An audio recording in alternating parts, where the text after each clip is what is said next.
Hi friends, கவிரா சேனல்லேருந்து Kavitha பேசுகிறேன். இன்றைக்கி நம்ம வீடியோவில் எதை பற்றி பார்க்க போகிறோன்னா, முட்டையிடுற காடைங்களுக்கான தீவனத்தை எப்படி தயாரிக்கிறது அப்படின்னு நம்ம சப்ஸ்கிரைபர் கேட்டுகிட்டே இருந்தாங்க. அவருக்கான வீடியோ தான் இது. அதுக்கான திங்ஸை இப்போ நம்ம பார்த்துடலாம். மொக்காச்சோளம் மொத்தம் நம்ம 10 கிலோவுக்கு ரெடி பண்ணுறோம். மொக்காச்சோளம் 7.5 கிலோ, வெள்ளைச்சோளம் 1/2 கிலோ எடுத்துக்கலாம். கம்பும் 1/2 கிலோ. இதில் மொக்காச்சோளம் மட்டும்தான் அதிகமாக எடுக்க போகிறோம். கோதுமையும் 1/2 கிலோ தான். முட்டையிடுற காடைன்றதால அதுக்கு கால்சியம் முக்கியம். அதனால் முட்டை ஓடு 1/2 கேஜி எடுத்துக்கலாம். கருவாட்டு தூளையும் 1/2 கிலோ எடுத்துக்கலாம். அதோட ஸ்மெல்லுக்கு காடைங்க நல்லா சாப்பிடும். கடலை புண்ணாக்கு 1/2 கிலோ. இது ப்ரோட்டீன் ரிச்சு. மற்றதெல்லாம் மாவுச்சத்து. எல்லாத்தையும் நம்ம இந்த மாதிரி மிக்சியில் அரைச்சிட்டா நம்மளோட ஃபீட் ரெடி ஆகிடும். இவ்வளோ தான் இந்த ஃபீடோட கால்குலேஷனு. இந்த ஃபீடை நம்ம எல்லா காடைங்களுக்கும் முட்டை காடைங்களுக்கு கொடுக்கலாமா அப்படின்னா, வீட்டில் வச்சுருக்கேன், நான் என்னோடய ஃபேமிலிக்காக தான் எக்கை யூஸ் பண்ணுறன்றவங்க மட்டும்தான் இந்த ஃபீடை ரெடி பண்ணுறது கரெக்டு.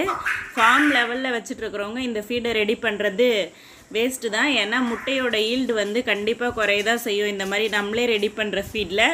ஏன் அப்படின்னா, இந்த தீவனத்தை நம்மளால் ஒரு முழுமையான தீவனமாக மாற்ற முடியாது.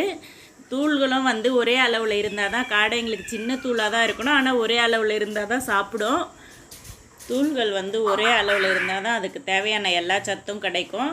ரொம்ப மாவாக இருந்துச்சுன்னா காடைங்க எடுக்காது. அதுக்கு தேவையான ப்ரோட்டீனு அதெல்லாம் அந்த தூளில் போயிடுச்சுன்னா அதுக்கு சமசீரான ஒரு டயட் கிடைக்காது. அதனால தான் சொல்கிறேன், நம்ம ரெடி பண்ணுற தீவனத்தில் ஈல்டு கண்டிப்பாக குறையதான் செய்யும். அப்போ இதை யூஸே பண்ணக்கூடாதா அப்படின்னா, ஃபார்ம் லெவலில் பண்ணுறவங்க யூஸ் பண்ண தேவையில்லை. நான் யூஸ் பண்ணுறது கிடையாது. பட் வீட்டுக்காக யூஸ் பண்ணுறேன். என் வீட்டுக்கு நல்ல முட்டைங்க கிடைக்கணும் அப்படின்றவங்க இந்த ஃபீடை யூஸ் பண்ணுறது தான் கரெக்டு. ரொம்ப நாள் சேமித்து வச்சும் யூஸ் பண்ண முடியாது. பட் விலை கம்மி தான். அதனால் ஈல்டு கம்மியாக கொடுத்தாலும் நம்ம வீட்டுக்கு மட்டும் அந்த முட்டை தேவையானதாக இருக்கும்போது அது யூஸ்ஃபுல்லாக தான் இருக்கும். கம்பெனி ஃபீடில் எதுவுமே ட்ராபேக் இல்லையா அப்படின்னா, கம்பெனி ஃபீட் நம்ம முன்னாடியே வாங்கி வச்சுக்கணும். கிடைக்கலன்னா அதுவும் ட்ராபேக் தான். விலை அதிகம். பட் நமக்கு ஈல்டு நிறைய கொடுக்கும்போது அதை கம்பேர் பண்ணும்போது, நம்ம ஃபார்ம் லெவலில் பண்ணும்போது நம்ம ரெடி பண்ணுற ஃபீடை விட கம்பெனி ஃபீடு தான் நம்மளுக்கு கரெக்டாக இருக்குது. வீட்டோட முட்டை தேவைக்காக வச்சுருக்கவங்க இந்த ஃபீடோட வேறு என்னெல்லாம் கொடுக்கலாம் அப்படின்னும்போது, இந்த ட்ரை ஃபீடை கொடுத்துட்டு இது கூட கொஞ்சம் கிழங்கு வகைகள் அது மாதிரியும் கொடுக்கலாம். அதையும் காடைங்க விரும்பி சாப்பிடும். என்னென்ன கொடுக்கலாம் அப்படின்னா, பீட்ரூட் கொடுக்கலாம், முட்டைக்கோசு, கேரட்டு, இதை எல்லாத்தையும் கொடுக்கலாம். முட்டை ஓடியும் கொடுக்கலாம். இந்த ஃபீடை நம்ம முட்டையிடுற காடைங்களுக்கு முட்டை ஓடு கொடுக்குறோம். மற்ற காடைங்களுக்கு கொடுக்கலாமா அப்படின்னா, கம்பெனி ஃபீடே கிடைக்கல அப்படின்னும்போது இந்த ஃபீடை தான் கொடுத்தாகணும். எனக்கு கூட ஒரு சப்ஸ்கிரைபர் கேட்டிருந்தார், லாக்டவுனில் எங்களுக்கு ஃபீடே கிடைக்கல என்ன பண்ணுறதுன்னு. அந்த மாதிரி இருக்கும்போது இந்த ஃபீடை நம்ம யூஸ் பண்ணிக்கலாம்.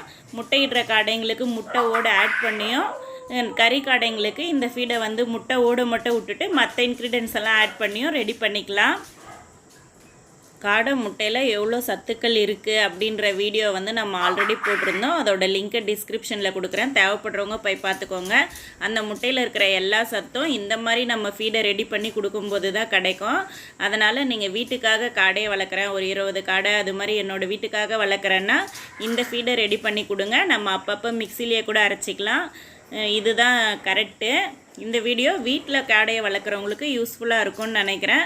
இந்த வீடியோ யூஸ்ஃபுல்னு தோணுச்சுன்னா லைக் பண்ணுங்கள், ஷேர் பண்ணுங்கள், சப்ஸ்கிரைப் பண்ணுங்கள். மறக்காத பெல் ஐக்கானை ப்ரெஸ் பண்ணிவிடுங்க. Thank you friends.